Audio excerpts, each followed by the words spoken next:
සුබ දවසක්. අද මම ආවා යටකී කතාවක් YouTube channel එක තුලින් යටකී කතාවක් අරගෙන. ඔයාලා කවුරුත් දන්නවා ඇතිනේ රාවණා රජුරුව ගැන. අන්න එයා ගැන තමයි මම අද කතා කරන්න යන්නේ.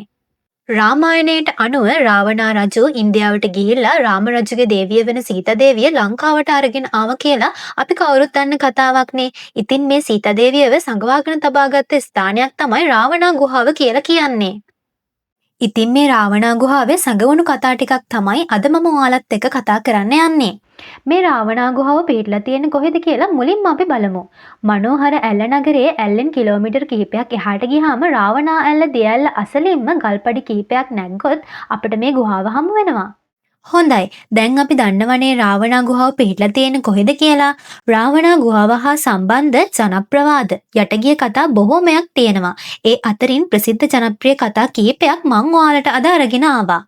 ඇතමුන් කියන විදිහට රාවණා රජුරුවන්ගේ යානේ එහෙමත් නැත්නම් දඬු මොනරේ නවතාලීමට මෙම ස්ථානයේ යොදා ගත්තා කියලා. තවත් අයෙක් කියනවා මෙම ස්ථානයේ ඉඳලා දඬු මොනරේ යානය පාලනය කළා කියලා. ඒ වගේම තවත් අයෙක් කියනවා මෙම ස්ථානයේ තමයි සීතා දේවියව සංගවාගෙන සිටියේ කියලා.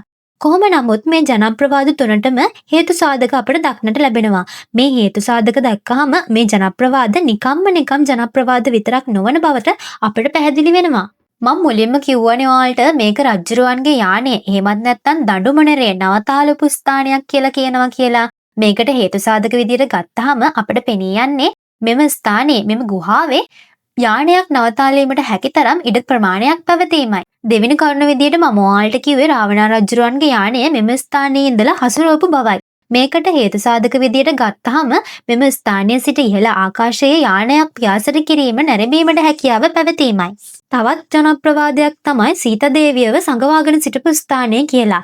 රාමායණයට අනුව සීතා දේවිය තම පාළුව කාන්සියෙන් නිවා ගැනීම සඳහා අශෝක වනයට ගියා කියලා සඳහන් වෙනවා. ඉතින් මේ රාවණා ගුහාව ආසන්නයේම මේ අශෝක වනය පිහිටා තිබීම මේට හේතු සාධක විදියට අපිට පෙන්වන්නත් පුළුවන්. වගේම මේ ගුහාව හා සම්බන්ධව විවිධ වූ අద్భుත කතා කිහිපයකුත් අපට අසන්නට ලැබුණා. ඒ තමයි ගම්වාසීන් පවසන ආකාරයට රාත්‍රී කාලයේදී මේ ගුහාව තුලින් විවිධ එලි, ගල් ගැටෙන හඬවල්, විවිධ ශබ්ද ඇසෙන බවයි. ඉතින් මේ අභිරහස් ගුහාවක් ලෙස මට මෙන්න මේ ගුහාව හඳුන්වන්නට හිතුණා. ජනප්‍රවාද වලට පස්සේ මම ඔයාලට අරගෙන ආවේ පුරාවිද්‍යාත්මක සාධක කිහිපයක්. මෙම ගුහාව තුළින් කපපු සටහන් හා කෘත්‍රිමව සකස් කරනු ලැබූ ගොඩනැගිලි බිම් කිහිපයක් දක්නට ලැබෙනවා.